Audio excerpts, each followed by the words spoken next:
진정한 은혜가 저와 여러분 모두에게 있기를 원하고 또 여러분의 가정 가운데 있기를 원합니다. 오늘은 실질적으로 우리 개척 멤버이죠. 오늘 실질적으로 개척 멤버 이게 정말 우리가 시작해야 하는 그죠? 그런 거니까 하나님께서 우리 조이풀 하이 교회를 세워가시는 여러 가정 가운데 오늘 굉장히 중요한 의미를 가지는 날입니다. 자, 이제 우리가 말씀을 잘 읽으셨고 오늘 하나님 말씀을 우리 은혜 받도록 우리 사실은 저희 이제 그 개척을 준비하면서 말씀을 준비할 때 내가 지금까지 목회해 왔던 그러니까 대충 계산을 해보면 2017년도에 그 담임 목회를 내려놓고 원주민 선교를 시작을 했으니까 2018년, 2019년, 그냥 20년, 그 다음에 21, 22, 23, 24, 25년 이제 8년, 8년 만에 다시 이제 개척을 시작하는 거예요. 8년 만에 개척을 시작하니까 지난 8년 이전 33년을 다 포함을 해서 지금까지 돌이켜 보면서 보면 지금이 가장 설교를 열심히 준비하는 지난 30년 33년 그 어느 때보다도 아주 열심히 준비하는 그런 말씀이고 말씀에 대해서 오히려 제가 더 큰 은혜를 받는 그런 겁니다. 지금 이제 사순절인데 사순절의 묵상 오늘의 제목 말씀은 사순절의 묵상 곧 용서. 왜 사순절의 묵상을 하는데 용서라는 주제를 가지고 왜 말씀을 준비하고 또 말씀을 전하게 됐는지 사실은 이제 그 사순절을 맞이하면서 주님이 가이사랴 빌립보 지방에서 나를 누구라 하느냐 고백하고 또 주는 그리스도시며 살아계신 하나님의 아들입니다. 라고 이제 베드로가 대답하고 그리고 이제 내 교회를 세울 것이다 라고 말씀을 하셨고 이제 예루살렘에 올라가서 이제 대제사장 바리새인 서기관들에게 잡혀서 고난을 받고 그리고 십자가 위에 죽을 거다라고 말씀을 하신 그 순환 예고 그걸 몇 번 예수님이 십자가 지기까지 몇 번 순환 예고했다고요? 4번 했다고 그랬잖아요. 그죠? 4번 하셨는데 오늘 주제를 선정하게 된 이유는 바로 이 두 번째 순환 예고를 하고 그리고 또 세 번째 순환 예고를 하는 그 사이에 일어났던 일들이 어떤 일인가라고 하면서 이제 묵상을 해보는 과정에 오늘 말씀을 준비하게 됐습니다. 두 번째 예수님의 순환 예고는 갈릴리에서 그죠? 갈릴리 사역하시는 중에 하셨고 세 번째 순환 예고는 예루살렘에서 하셨어요. 그러니까 갈릴리에서 예루살렘에까지 가는 그 길 도중 그 길 여중 가운데에서 제자들에게 있어서의 가장 그 탑 담론이 뭐였습니까? 제자들이 가장 탑 담론이 뭐였죠? 누가 주님의 나라에서는 가장 큰 자입니까? 누가 크냐? 그리고 싸웠어요. 예수님은 지금 뭐예요? 두 번째 순환역으로 하시고 예루살렘으로 가는 길에 뭐라고요? 오직 죽음을 위하여서 그리고 예수님 자신이 이미 자기를 부인해야 한다라고 하는 그지? 자기 부인의 과정 가운데 있어. 그리고 십자가를 져야 되는 그래서 주님 마음속에는 십자가의 고난에 대하여서 묵상하고 홀로 가시는데 12제자와 더불어서 가는 길이 궁극적으로는 뭐라 그랬어요? 예수님 혼자 가는 길이 됐다. 제자들은 관심도 죽음에 대해서 관심도 없고 제자들은 그냥 자기네들이 주님의 나라가 임하게 되면 그러니까 예수님의 죽음을 뭐로 오해했다고요? 주님의 나라가 완성되는 것으로 오해한 거예요. 주님의 나라가 완성되면 그 나라에서 누가 큰 자가 될 것이냐 이렇게 이야기할 뿐만 아니라 야고보와 요한은 그 어머니가 예수님을 직접 만나서 주님의 나라가 임하였을 때 완성되었을 때 내 한 아들은 주님의 오른편에 앉고 내 다른 아들은 주님의 왼편에 앉게 해 주십시오. 아니 지금 이게 완전히 별개의 문제로 예수님과는 전혀 다른 주제로 그래서 이 두 번째 순환과 세 번째 순환 예고 사이에 이와 같은 일이 제자 공동체에서 일어나고 있었고 주님이 있었다. 그런 가운데서 베드로가 이제 예수님께 찾아와서 하는 질문이 있는 거예요. 예수님께 찾아와서 뭐라고 질문했다고요? 주님, 형제가 내게 죄를 범하면 몇 번이나 용서하여 주리이까? 7번 하리이까? 아마 추정하건대 왜 베드로가 갑자기 그냥 용서에 대해서 왜 주제를 했겠어요? 아마 제자들 사이에서 공동체 사이에서 뭔가 용서해야 될 일이 생겨졌던 것 같아. 용서하지 않으면 안 될 일이 생겨졌던 것 같고 그거는 계속해서 계속 제기되는 문제로 그 사이에 있었기 때문에 예수님께 와서 이야기하겠죠. 그죠? 그런데 베드로가 하는 이야기는 뭐냐면 주님 내가 몇 번까지 7번까지 용서하면 되겠죠? 그 7번의 숫자는 베드로에게 뭐예요? 맥시멈 숫자예요. 내가 참아도 7번은 이상은 참을 수 없던데 내가 7번까지라도 참겠다는 마음을 가지고 형제를 용서해 주면 되겠습니까? 이렇게 지금 질문하는 걸 보면 그 사이에 제자 공동체 그 안에 아마도 이런 용서의 문제가 제기됐기 때문에 베드로가 와서 질문하지 않았을까 이런 생각이 드는 거예요. 그죠? 근데 오늘 성경의 말씀을 우리가 다시 한번 읽어볼 필요가 있습니다. 그 읽어본 말씀 가운데 뭐냐고 하면 뭐라고요? 주여 누가? 형제가 그랬어. 이거는 그냥 일반적인 사람, 다시 말해서 용서하거나 용서하지 않아도 되는 사람과의 관계성 속에서 이야기되는 게 아니고 어떤 관계성 속에서 이야기되는 거라고요? 형제라고 하는 관계 속에서 되어지는 이야기라고 하는 거예요. 아무 사람이나 무슨 내게 잘못을 하면 그건 무슨 뭐라고요? 내가 용서하고 용서하지 않고 라고 하는 문제는 아니야. 뭐라고요? 형제들 간의 관계 속에서 내가 용서한다. 사실 용서라고 하는 관계는 용서를 하고 용서를 하지 않는 것 때문에 고민하고 있다라고 하는 문제는 이미 그 관계성이 뭐라고요? 아주 긴밀하기 때문에 그래요. 여러분, 용서라고 하는 게 무엇인가라고 하는 것을 우리가 좀 깊이 알아야 될 필요가 있을 것 같아요. 그죠? 여러분 어떠십니까?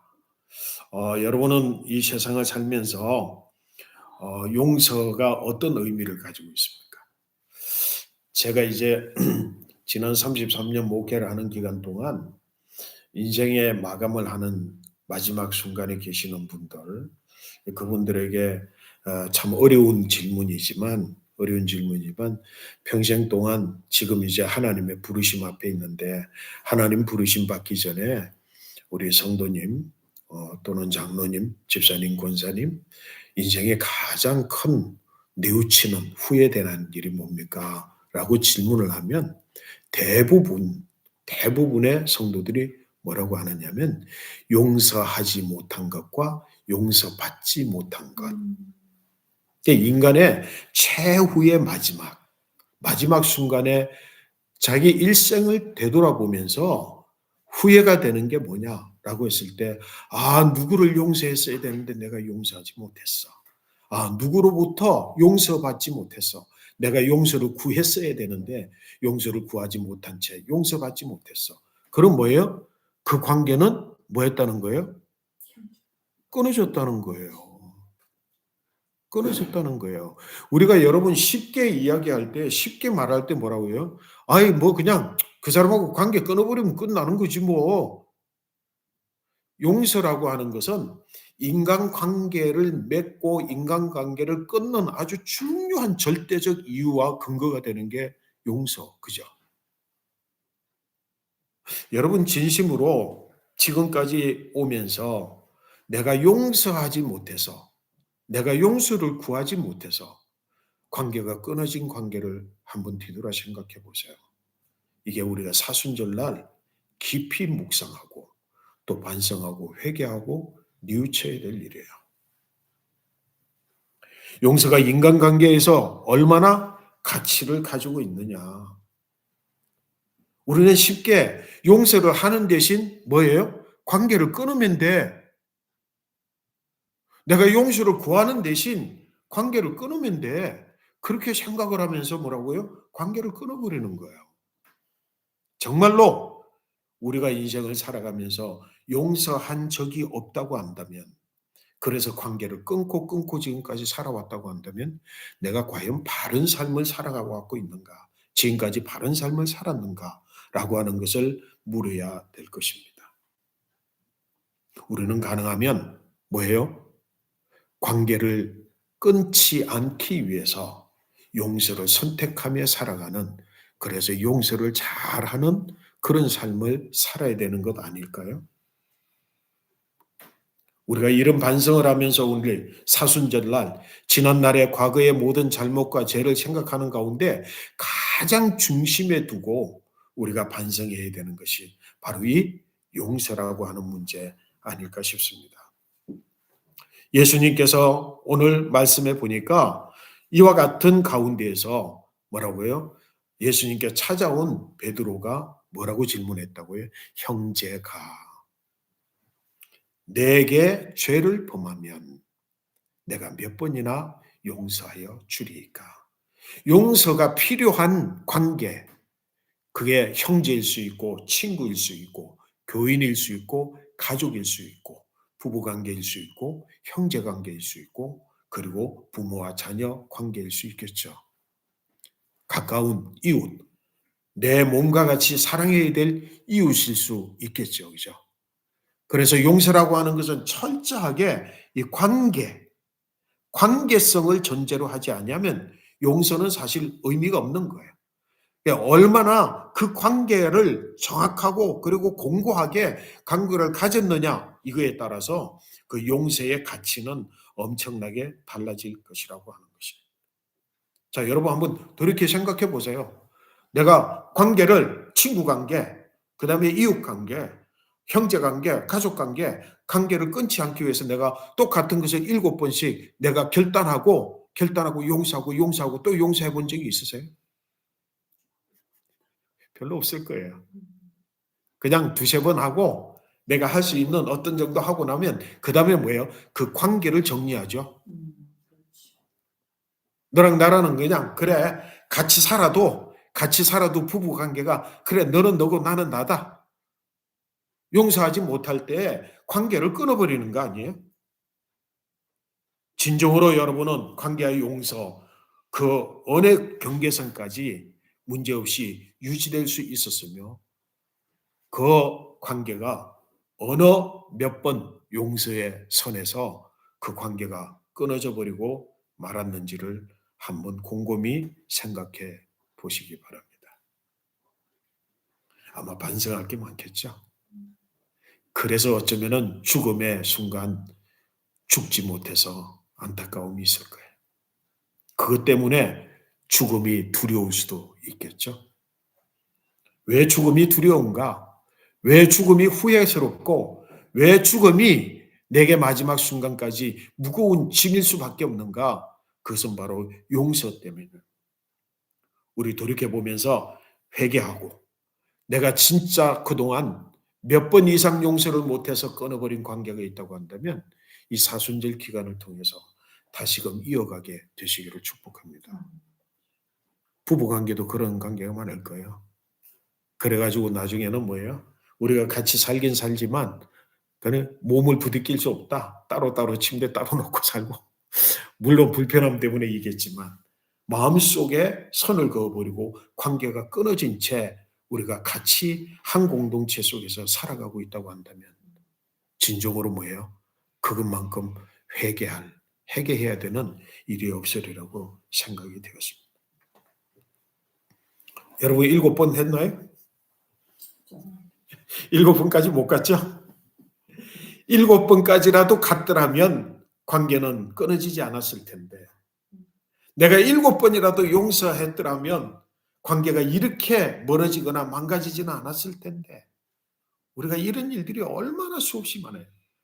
그러면 그럴수록 내 삶은 더 완고해지고 내 삶은 더 족쇄에 갇히는 것처럼 어둠 속으로 질곡 속으로 외로움 속으로 갇혀들고 만다라고 하는 거예요. 그러니 여러분 생각해 보세요. 베드로의 결단이 그냥 작은 결단인가요? 베드로의 결단이 작은 결단이 아니에요. 그런데 예수님이 뭐라고 말씀을 하셨어요? 성경을 잘 읽으셔야 돼요. 성경이 뭐라고 이야기했어요? 7번씩 70번씩이라도, 그죠? 7번을 70번씩이라도 용서하라 그랬어요.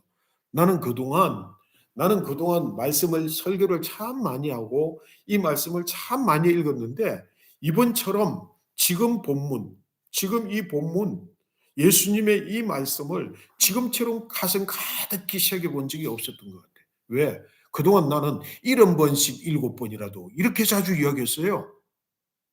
그죠? 그래서 뭐라고 해서 7749, 490번이라도 하라고 숫자에, 그죠?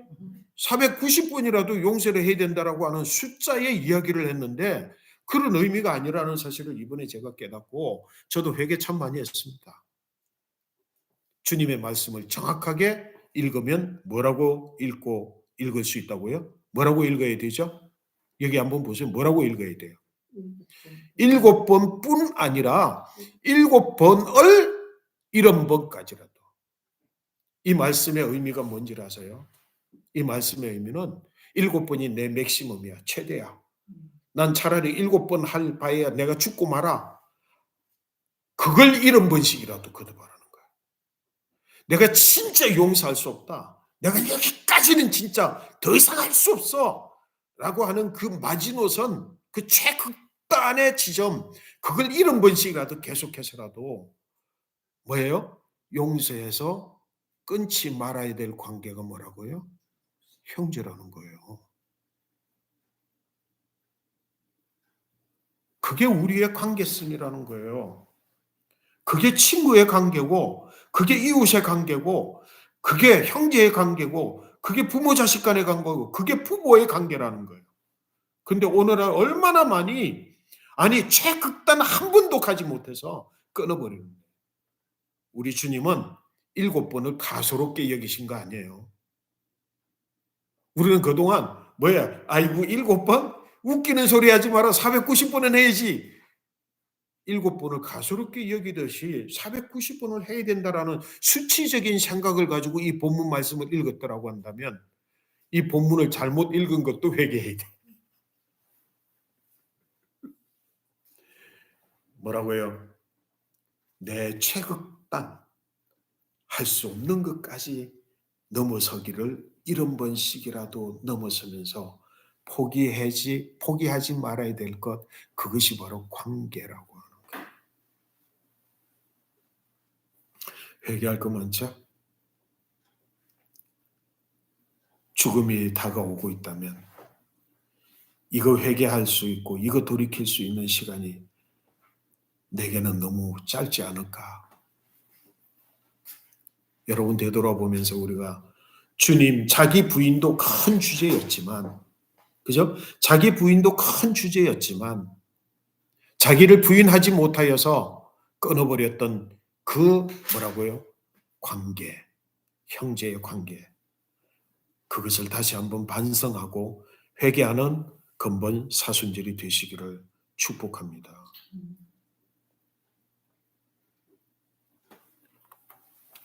우리 주님께서 하신 말씀은 뭐라고요? 7번씩 70번이라도 용서하겠다. 자, 회개하는 것도 중요하지만 이 시간에 저와 여러분들이 결단을 해요. 결단을 해야 돼. 이제 뭐라고요? 내가 7번씩 70번이라도 할지라도 70번을 용서할지라도 형제의 관계는 절대로 끊지 않겠다. 그걸 결단해야 돼요. 아멘? 이게 용서의 볼륨 오브 캐파예요. 캐파시티. 우리는 그냥 아이고 내가 7번, 내가 3번밖에 용서 못해, 4번밖에 용서 못해, 뭐 몇 번밖에 용서 못해.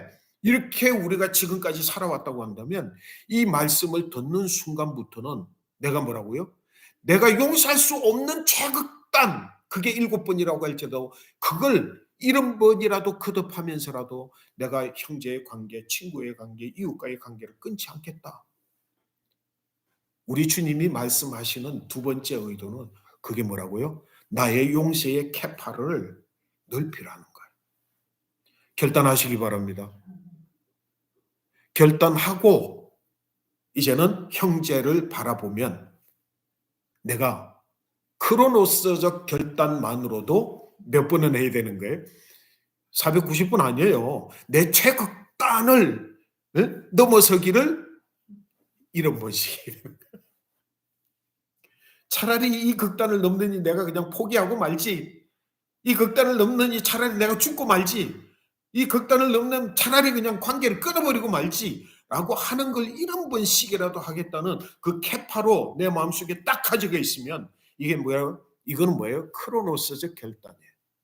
우리 주님이 요구하시는 첫 번째 요구하심은 이 캐파, 용서의 캐파를 넓혀라.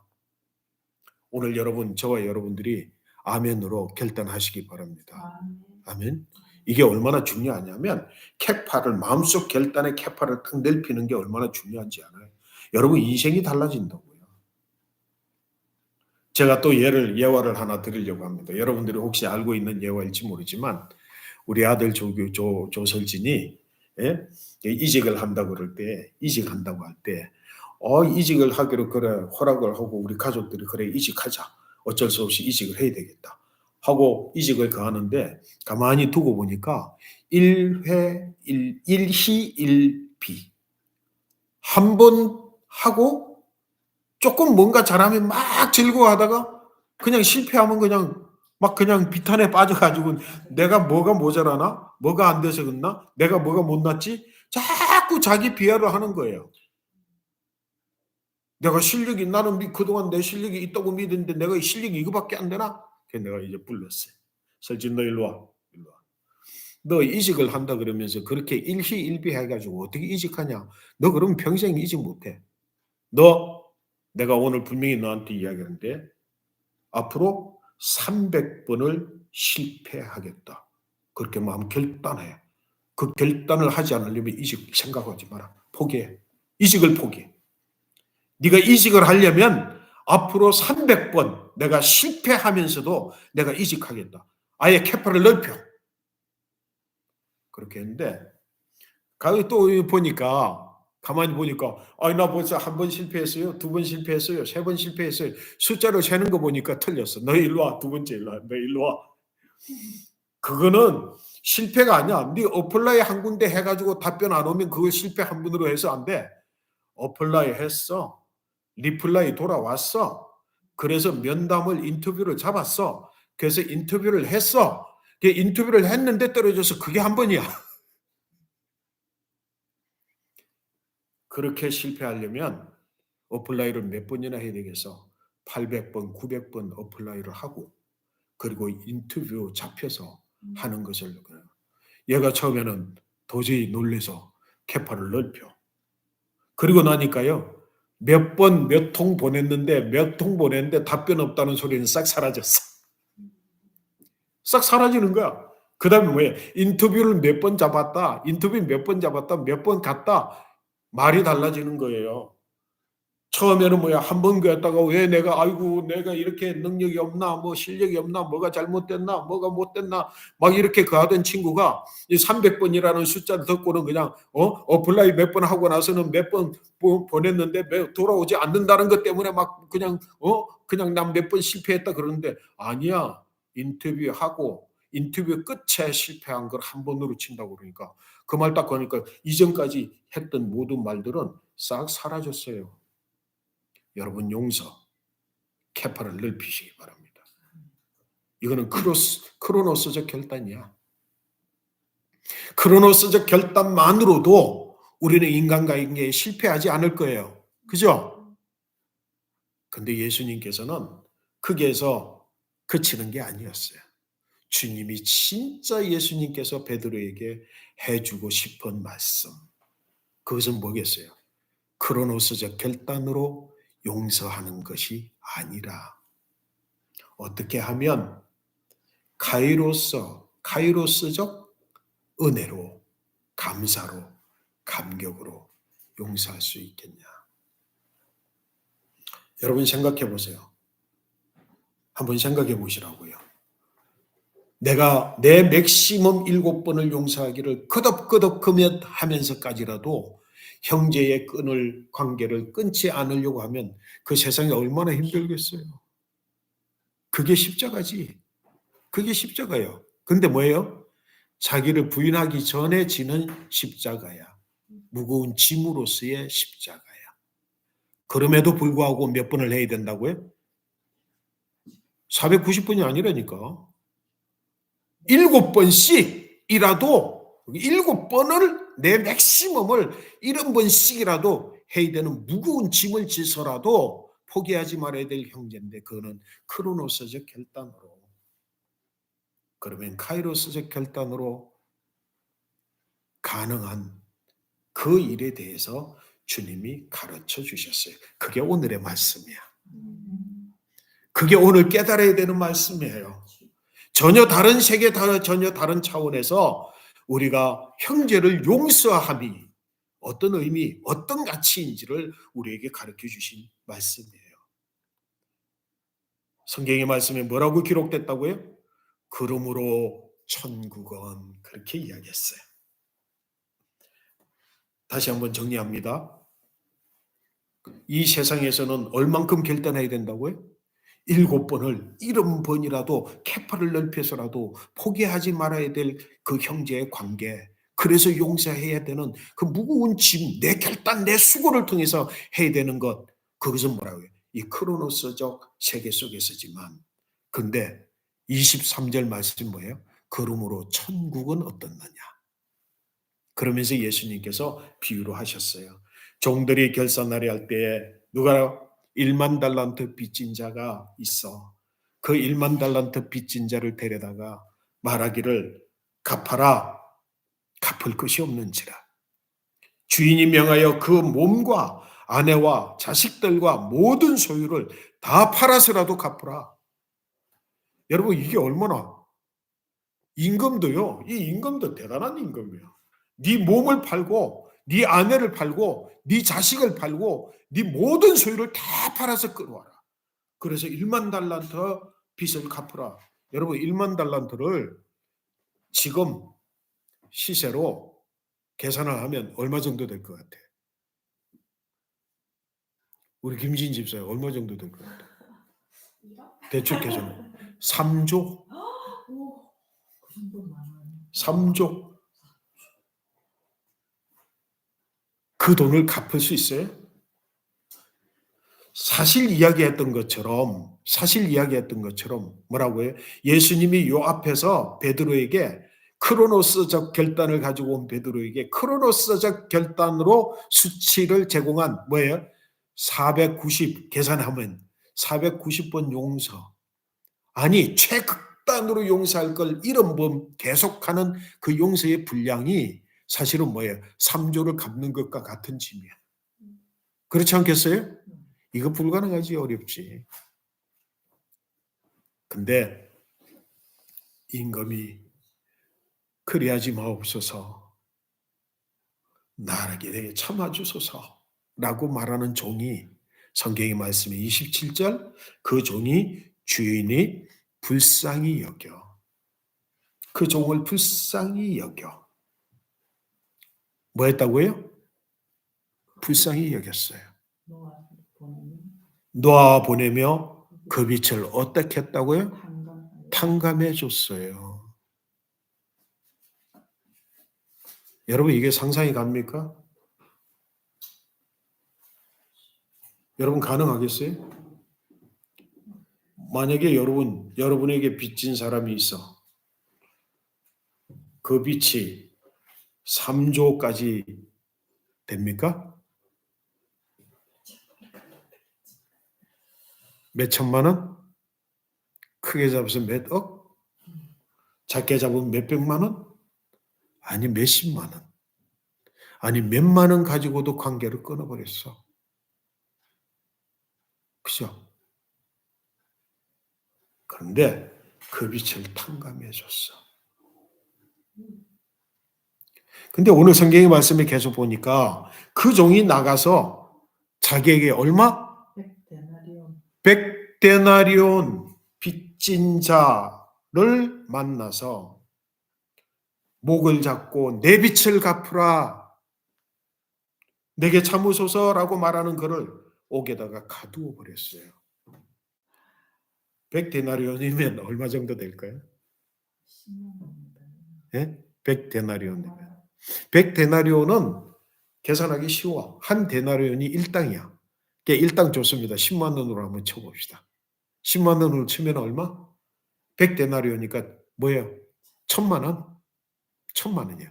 3조를 탕감받은 이 종이 밖에 나가다가 100데나리온 1000만 원 빚진 자를 붙들고 그 목에 붙들고 목을 붙잡고 가다가 안 갚는다니까 옥에 가두어 버렸어요. 자, 왜 이런 일이 일어났을까요? 3조를 탕감받았음에도 불구하고 1000만 원을 탕감해 주지 못하고 있다고 한다면 왜 그랬을까요?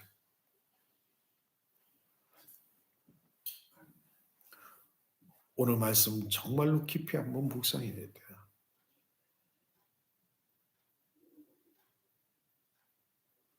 오늘 우리가 이런 삶을 살고 있어요. 정답은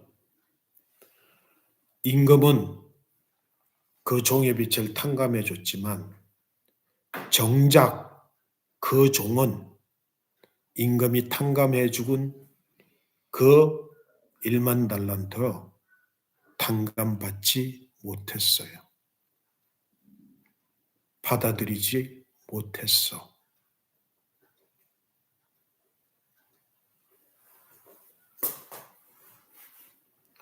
여러분 만약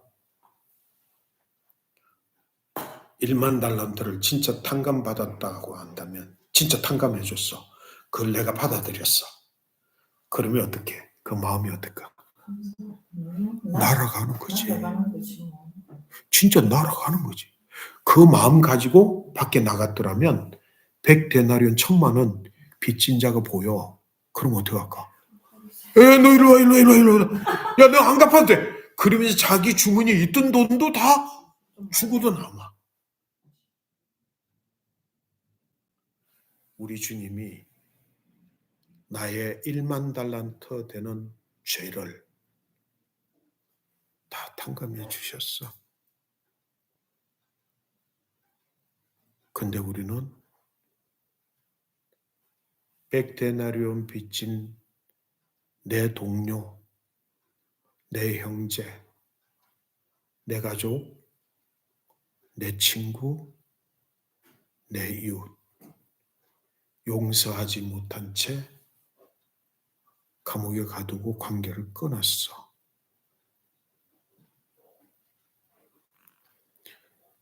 여러분 진실로 예수 그리스도의 십자가의 죽음이 내 죄를 사하는 것이었으며 그 십자가의 죽음으로 인해서 내가 영원히 멸망에 빠지는 영멸에 빠지는 죽음의 권세 아래서 헤어나지 못하는 그 죄를 대속해 주셨음을 여러분 믿습니까? 믿는다고 아멘 하지만 진짜 받아들였습니까? 못 받아들였죠. 그러니까 100데나리온을 용서 못하는 거야. 이 사순절 기간 동안 내 죄가 100데나리온이나 되는 금보다 더 많은 죄임을 깨달으시기를 바라고 그걸 주님이 탕감해 주셨음을 깨닫기를 바라고 그 탕감해 주신 주님의 은혜는 있는데 그건 내가 알고 있기는 한데 내가 받아들이지 못해서 그 감격과 그 감사와 그 뜨거운 마음이 내게 없어서 형제를 용서하지 못하는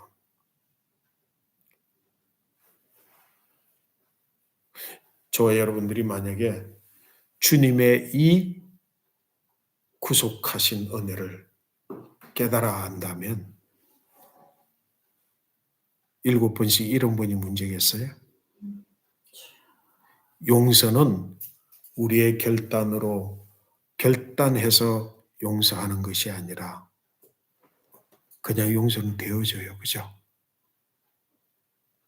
여러분, 결단해서 용서하는 용서가 아니라 그냥 되어지는 용서. 그냥 용서가 되죠. 용서할 일이 없어. 그게 무슨 내가 용서할 일이냐. 주님이 내게 주신 은혜에 비하면 그건 아무것도 아닌 게 되죠.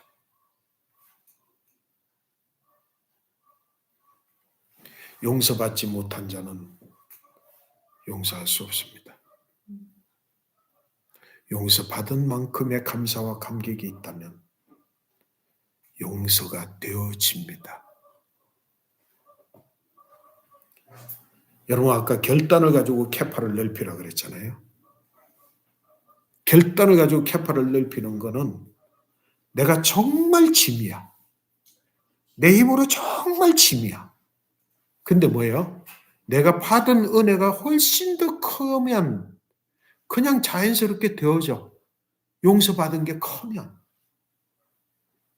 여러분, 이 은혜의 삶을 함께 공유하여 나누는 것이 바로 교회인 것을 깨달으시기를 바랍니다. 그것이 우리의 삶의 현장에서 살아내야 되는 일인 것을 깨달으시기를 바랍니다. 제가요, 마지막 결론적으로 간증을 하나 하려고 합니다. 저것도 이제 그 법원리에서 개척을 하다가 서울신학대학 부름을 받아라 이제 가는데 지금도 여기 개척하러 오는데 우리 집이 없잖아요. 근데 목사가 무슨 뒷주머니에 돈 마련해 놓은 것도 없고 통장은 빈털털인데 개척하면서 집은 구해야 돼. 학교에서 부르면서 교목으로 불러서 가는데 교목이 직책은 주고 월급은 주지만 집은 뭐 안 구해줘. 그럼 이제 내가 그 집 구하려고 자존심이 있어가지고 친구한테들은 말 못하고 나 혼자서 이제 가족들 여기저기서 끌어모으고 막 그냥 돈을 끌어모으기 시작하고 있는데 우리 성경공부 목사님들이 이제 성경 공부하는 그룹들이 있었어요. 아무래도 표가 나겠지. 그지? 여기저기 분주하게. 그리고 상황 판단이 다 되잖아요. 목회 그냥 개척하던 친구가 여기 와서 방을 구하려 그러니까 어떻게 되겠어요. 그러니까 그 모습 다 알고는 어느 날 성경 공부하러 갔더니만 선배 후배들이 한 10명 정도 되나? 그 선후배들이 돈을 이만큼 봉투에 넣어가지고 쑥 내미는 거예요. 요즘 돈 구하느라고 힘들지? 돈 구하느라고 힘들지? 그러면서 뭐예요? 야, 이거 보태 써. 근데 내가 자존심이 확 상했어. 그러면서 내가 돈을 내미는 친구한테 너 나를 도대체 뭘로 보냐? 내가 이거 스스로 해결 못할 것 같으냐? 내 자존심 구린다. 그러면서 그랬더니만 그 다음 순간부터 우리 선배 목사님하고 우리 친구들이 너는 이중인격자야. 가식이야. 외식하는 놈이야. 넌 남 도와준다며. 남 도와준다 그러면서 도움 필요할 때 받지 못하는 그거는 이중인격이야. 가식인 거야.